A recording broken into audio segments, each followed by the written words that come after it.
চাঁদপুর শহরে যানজট নিরসনে প্রস্তুত লাল সবুজের ২,৬২৬ ইজি বাইক। তবে লাইসেন্স নবায়নের সাথে যানজট নিরসনে দুই রঙের ইজি বাইক দুই ভাগে চালানোর উদ্যোগ নেয় প্রশাসন। কয়েক বছর ধরে চাঁদপুর শহরে লাইসেন্সবিহীন অনেক ইজি বাইক চলাচল করায় চাঁদপুর শহরের বিভিন্ন সড়কে যানজটের সৃষ্টি হয়। যানজট নিরসনে চাঁদপুর পৌরসভা থেকে ইজি বাইকের লাইসেন্সের ব্যবস্থা করা হয়েছে। এরই প্রেক্ষিতে ১২ই জানুয়ারি থেকে ২২শে জানুয়ারি পর্যন্ত লাইসেন্স নবায়ন এবং ইজি বাইকে লাল সবুজ রং করা হয়।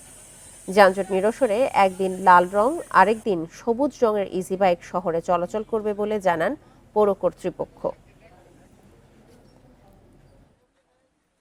শহরের মধ্যে আসলে যানবাহন লোক সংখ্যাও বেশি, যার ফলে ওই দুই কালার করলে হবে কি, দুইটা হয়তো 2 দিনে চলবে। একটা জোড় সংখ্যা, একটা বেজোড় সংখ্যা। জোড় সংখ্যাটাকে করা হয়েছে লাল আর বেজোড়টাকে করা হচ্ছে সবুজ কালার।